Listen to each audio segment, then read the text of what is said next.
Hello, डोरा मनोता। MS रेज्यूमेन में आपका स्वागत है। इस बार मैं आपको एक स्वादिष्ट और शानदार स्वर्गीय और पाक कला से भरी कहानी का स्वाद चखाने वाली हूँ। क्या आप जानना चाहते हैं कि मैं किसकी बात कर रही हूँ? चिंता मत कीजिए, मैं अभी आपको स्पॉइलर परोसती हूँ। ड्रामा की शुरुआत फरिश्तों के प्रकट होने से होती है, जो रफाएल के वंशज हैं और जिन्हें स्वर्ग के नियमों का उल्लंघन करने के कारण निर्वासित कर दिया गया था। हालांकि उन्हें ये नहीं पता कि उन्होंने कौन से नियम तोड़े थे। वे पृथ्वी ग्रह पर एक छोड़े हुए रेस्तरां में उतरते हैं। फरिश्तों में से एक रविएल एक चुंबन उछालता है और उस डरावने रेस्तरां को एक नए रेस्तरां में बदल देता है। इसके बाद फरिश्ते सोल प्लेट नाम के रेस्तरां को चलाते हैं और सामान्य मनुष्य होने का नाटक करते हैं। अगले दृश्य में हम सूपिया नाम की एक लड़की को देखते हैं जो एक लड़के का सपना देख रही होती है, लेकिन उससे पहले कि वो उस लड़के का चेहरा देख पाए, उसके दादा के खेत में काम करने वाले मिस्टर पार्क उसे जगा देते हैं। सूपिया के दादा यानी मिस्टर जूंग के पास एक खेत है जहाँ से वे अलग अलग रेस्तरां में सामान पहुँचाते हैं। उधर सोल प्लेट में फरिश्ते चिंतित दिखाई देते हैं क्योंकि उन्हें कोई ऑर्डर नहीं मिल रहा होता। हालांकि कुछ ही क्षण बाद स्क्रीन पर एक सूचना आती है जो उन्हें बताती है कि 52 मिनट में एक प्रेमी को छोड़ दिया जाने वाला है। मुझे नहीं लगता कि वे इसी ऑर्डर की उम्मीद कर रहे थे, लेकिन खैर। उसी समय सूपिया एक डिलीवरी देने रेस्तरां पहुंचती है जिसे मूरियल, जो फरिश्तों में से एक है, लेता है और वो उसे पहली नजर में ही पसंद करने लगता है। उसी समय रविएल सूपिया की गर्दन में पड़ा लॉकेट देखता है और उसे बेहतर तरह से देखने के लिए उसके पास आता है, जिससे सूपिया चौंक जाती है और सोचने लगती है कि क्या यही उसके सपने वाला लड़का है। वो उससे पूछता है कि उसके पास वो लॉकेट क्यों है, तो वो जवाब देती है कि वो उसके दादा का है। इससे एक खुलासा होता है जिसमें मिस्टर जूंग अस्पताल में भर्ती दिखाई देते हैं और सूपिया वो संदेश पढ़ती है जो उसके दादा ने अपनी डायरी में लिखा था, जिसमें वे उसे सोल प्लेट को हर हफ्ते सबसे अच्छी गुणवत्ता वाले उत्पाद पहुंचाने की जिम्मेदारी देते हैं। वर्तमान में लौटते हुए सूपिया सबके सामने अपना परिचय देती है, लेकिन रवील उसे अनदेखा करते हुए दूर चला जाता है। रेस्तरां से बाहर निकलते समय सूपिया सोचती है कि उसके दादा उस रेस्तरां से व्यापार क्यों करते हैं, क्योंकि उसे लगता है कि वे लड़के अमीर हैं और सिर्फ समय बिताने के लिए रेस्तरां चलाते हैं। जिस पर रवील जवाब देता है कि ये सच नहीं है।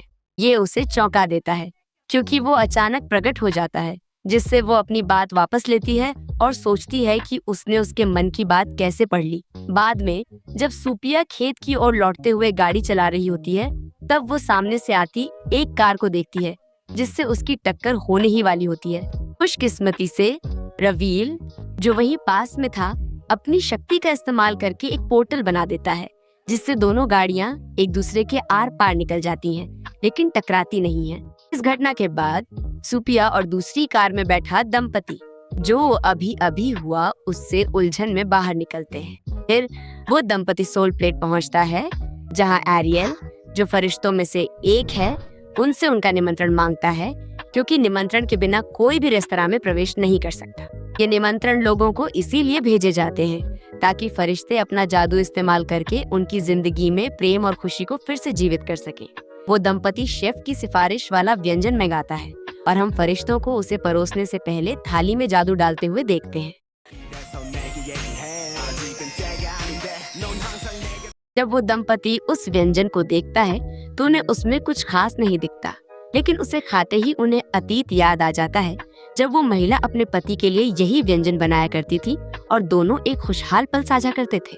इसके बाद दोनों एक दूसरे से माफी मांगते हैं और अपने प्यार को फिर से जी उठाते हैं। ओह, ये वही प्रेमी रहा होगा जिसे छोड़ने वाले थे। अच्छा हुआ कि ऐसा नहीं हुआ। उधर खेत पर सूपिया मिस्टर पार्क से सोल प्लेट रेस्तरां के बारे में पूछती है, लेकिन वो उसे कुछ नहीं बताता। बाद में रात में सूपिया को उसी रेस्तरां से एक और ऑर्डर मिलता है, जिससे वो ये देखकर चौंक जाती है कि ऑर्डर में उतनी ही मात्रा में उत्पाद हैं जितने उन्होंने उस दिन काटे थे। उस घटना के बाद वो अपने लॉकेट के बारे में सोचती है और तय करती है कि इसे न पहनने से वो उस लड़के के सपने देखना बंद कर देगी। अगले दिन जब वो ऑर्डर लेकर रेस्तरां की ओर गाड़ी चला रही होती है, तो उसकी कार ठीक पिछले दिन वाले जादुई पोर्टल के सामने रुक जाती है और उसे पार करते ही सूपिया सोल प्लेट में जागती है।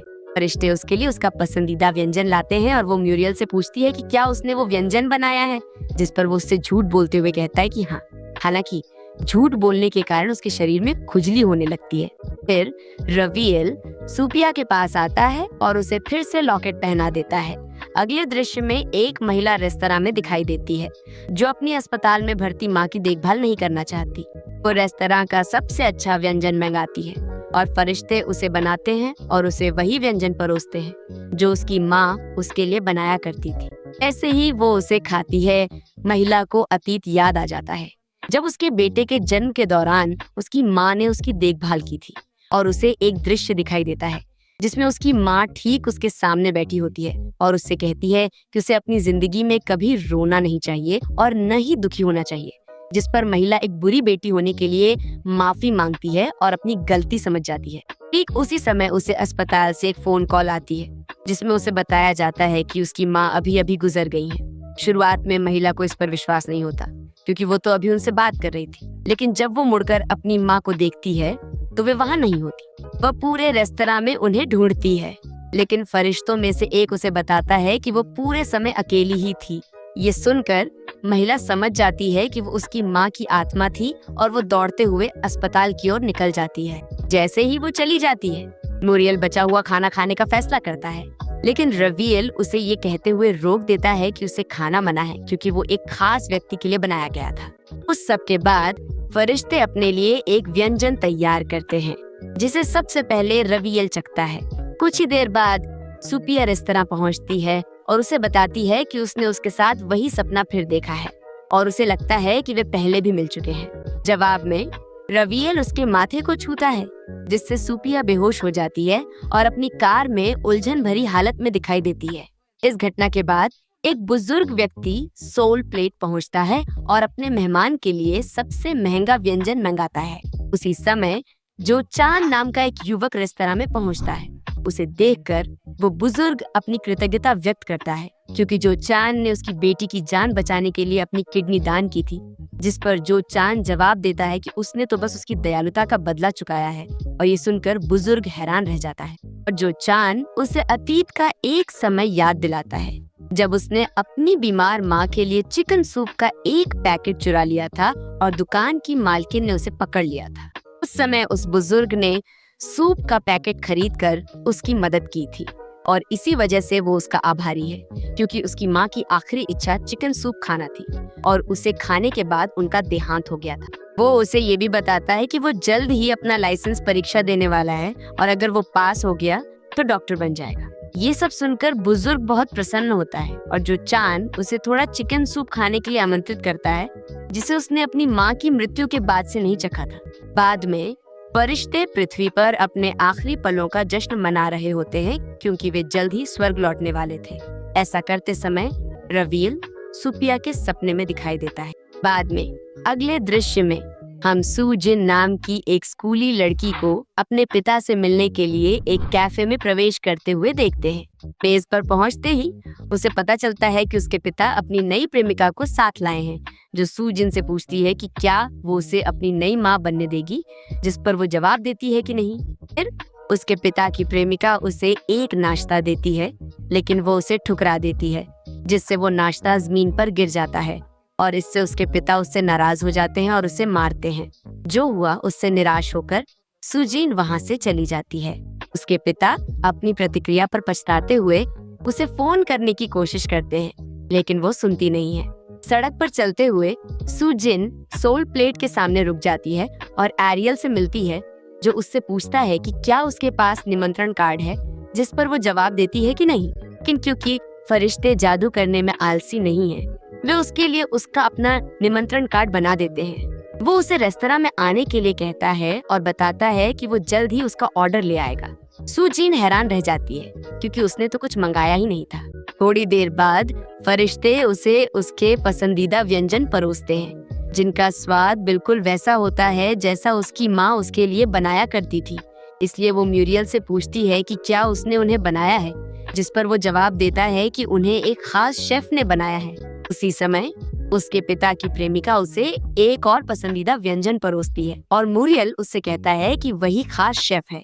इसके बाद उसके पिता की प्रेमिका उसे एक कागज दिखाती है जिसमें उसकी माँ की रेसिपियां होती हैं और बताती है कि उसके पिता ने उसे वे दी थी। वो ये भी बताती है कि उसने उससे रिश्ता खत्म कर लिया है और उससे कहती है कि वो उसे सुलह कर ले। कुछ ही देर बाद सू जिन के पिता उसे लेने के लिए रेस्तरां पहुंच जाते हैं। अब जब वो देखती है कि उसके पिता की प्रेमिका जाने वाली है तो वो उसे रोकती है और कहती है कि वो अपने पिता को फिर से शादी करने देगी। ये सुनकर उसके पिता और उनकी प्रेमिका उसे गले लगा लेते हैं। मैं तो इस चमत्कारी रेस्तरां में आना चाहती हूँ, आप लोग नहीं। इस बीच फार्म पर सूपिया बेहोश हो जाती है और एक बार फिर रवियल का सपना देखती है। ये देखकर मिस्टर पार्क उसे अपने घर ले जाता है। अगली सुबह मिस्टर पार्क की बेटी जागती है और पाती है कि सूपिया गायब है। उधर सूपिया खेत में बैठी हुई थी और वो अपने दादा को अपने बगल में बैठे हुए कल्पना करती है।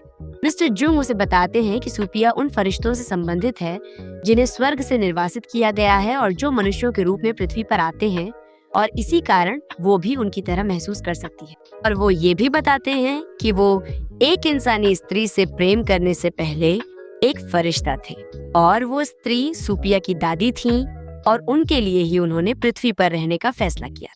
वो मानते थे कि सूपिया के माता पिता उनकी अपनी गलतियों की वजह से मरे और इसी कारण वो फरिश्तों को देख सकती है। सूपिया हमेशा से रवियल को देख पाती थी और अतीत में उसके साथ खेला करती थी। अंत में मिस्टर जुंग उससे कहते हैं कि बहुत सी चीजें ऐसी होती हैं जिन्हें सामान्य आंखों से नहीं देखा जा सकता और तभी ये खुलासा होता है कि सूपिया शुरू से ही हमेशा रवियल का सपना देखती रही है और वे दोनों एक दूसरे से प्रेम करते थे। हालांकि रवियल किसी शाप से ग्रस्त लगता है और इसी वजह से वो सूपिया से दूर रहने की कोशिश करता है और उससे बचता है। यही कारण है कि वर्तमान में सूपिया की यादें मिट चुकी हैं। ये कहानी तो हर पल और भी दिलचस्प होती जा रही है। दूसरी ओर सोल प्लेट में फरिश्ते अपने आखिरी ग्राहक का इंतजार कर रहे हैं क्योंकि पृथ्वी पर ये उनका अंतिम दिन है। कुछ पल बाद सूपिया वहाँ पहुँचती है। जैसे ही रवियल उसे देखता है वो दूर जाने लगता है, लेकिन वो दौड़कर पीछे से उसे गले लगा लेती है जिससे सब हैरान रह जाते हैं। रवियल तुरंत उसे धक्का देता है और पूछता है कि वो क्या कर रही है, जिस पर वो जवाब देती है कि वो उसके एक्स जैसा दिखता है। हाँ, किसी को भी गले लगाकर ये कहना कि वो आपके एक्स जैसा दिखता है बहुत ही सामान्य बात है। और उसी पल अचानक सूपिया के हाथ में एक निमंत्रण आ जाता है जिसका अर्थ ये है कि वही उनकी अंतिम ग्राहक है। इसलिए फरिश्ते उसके लिए एक व्यंजन तैयार करते हैं और उसे चखने के बाद वो दावा करती है कि उसका एक्स उसे याद नहीं करता और ऐसा लगता है कि उसने ये बात रवियल से कही है। इसके बाद अगले दिन हम सूपिया को रेस्तरां खोलते हुए देखते हैं जिससे पता चलता है कि वही इसकी प्रभारी है। थोड़ी देर बाद उसका पहला ग्राहक आता है और वो कोई और नहीं बल्कि रवियल स्वयं है। इसे देखकर आशावादी सूपिया सोचती है कि किसी दिन वे साथ हो सकेंगे और इसी तरह ड्रामा समाप्त होता है। लेकिन रुकिए, क्या सूपिया जीवित है? क्या वो मर चुकी है? क्या वो आधी फरिश्ता है? या फिर क्या हुआ? क्या वे साथ होंगे? मुझे उम्मीद है कि इसका दूसरा सीजन होगा। क्या आपको नहीं लगता? कमेंट्स में लिखें कि आप क्या सोचते हैं। खैर, मुझे उम्मीद है कि आपको ये पसंद आया होगा। सब्सक्राइब करना, नोटिफिकेशन ऑन करना और अगले वीडियो के लिए तैयार रहना न भूलें। Bye bye.